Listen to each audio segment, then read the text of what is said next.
हुकूमत और federal board of revenue के नारों और दावों और करोड़ों रुपए खर्च करने के बावजूद पाकिस्तान भर से रजाकाराना टैक्स अदायगी स्कीम में गोशवारों की तादाद ना होने के बराबर रही। मजबूरन एफबीआर को तारीख आगे बढ़ाना पड़ी। हुकूमत ताजरों को मौका देना चाहती है ताकि वो अपनी ब्लैक मनी को वाइट कर सकें, मगर ताजर हुकूमत की तारीखी एमनेस्टी स्कीम से मुस्तफीद नहीं होना चाहते। क्यों, आइए जानते हैं माहिरीन से। आज मेरे बैंक से ये लोग ना खुद ही 9 लाख रुपए लेके चले गए हैं।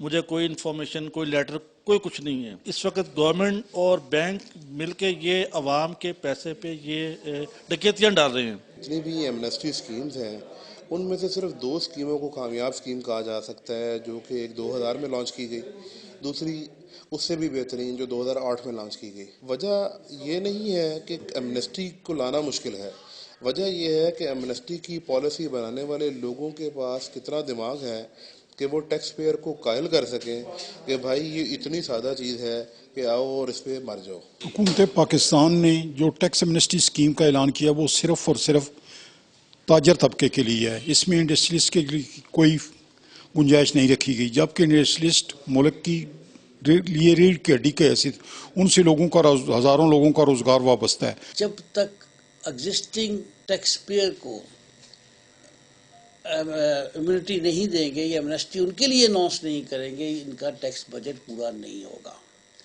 दूसरी बात यह है कि ये डिपार्टमेंट खुद भी ऐसी पॉलिसीज बनाता है और ये इम्यूनिटी देख के नजर आता है कि ये किसी अकाउंटेंट ने बनाई है, इकोनॉमिस्ट ने नहीं बनाई है। ये एमनेस्टी जो है ये मूवेबल इमूवेबल एसेट्स पे भी आनी चाहिए, लोगों के कैश के भी आनी चाहिए। ये नहीं है कि एक चीज़ के ऊपर आ गई और एक ही तबके के लिए आ गई। ये खास एक या तो ये एक सोची समझी स्कीम के तहत इसको फेलियर पे जाना है कि खास ट्रेडर्स के लिए जाना है, लो जी ट्रेडर्स को सिर्फ दे दें और किसी को ना दें। अब सिर्फ ट्रेडर्स, कितने के ट्रेडर्स हैं? 10% होंगे, 90% बाकी लोग हैं, मैन्युफैक्चरर्स हैं, एक्सपोर्टर्स हैं, लोगों के और बड़े मामलात हैं। मतलब आप प्रॉपरली उन टैक्स चोरों को पकड़ें जो टैक्स नहीं देते, जो ऑलरेडी टैक्स दे रहे हैं, एमनेस्टी उनके लिए दे रहे हैं और वो कंडीशनल दे रहे हैं। इस वजह से ये मामलात लोगों को समझ नहीं आ रहे।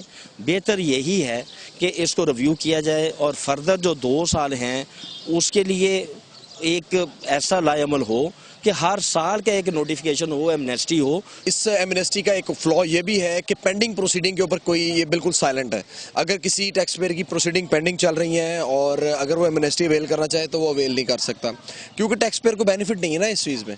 अगर बेनिफिट ये हो कि मेरा इंटेलिजेंस में या मेरा आरटीओ में पेंडिंग प्रोसीडिंग चल रही है, कोई मेरा बैंक अकाउंट में जो ट्रांजैक्शन है वो एज ए ट्रेडर भी है, अगर वो मेरी उसको क्लियर नहीं होती तो ये भी एक वजह है। अगर ये इसकी क्लियरेंस मिलती तो बहुत सारे केसेस जो चल रहे हैं वो ख़त्म भी हो जाने थे, उनको डिपार्टमेंट को रेवेन्यू भी मिल जाना था और एमनेस्टी भी कामयाब हो जाना था। माहिरीन का कहना है फार्म पुर करने से एमनेस्टी स्कीमें कामयाब नहीं होती।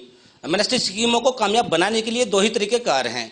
पहला ये कि टैक्स गुजार को ये मालूम हो कि उसका पैसा मुस्तकबिल में कैसे सूदमंद साबित होगा, और दूसरा ये कि एमनेस्टी स्कीम इतनी आसान हो कि उस पर हर कोई मर मिटे और वो सबके लिए यकसा हो।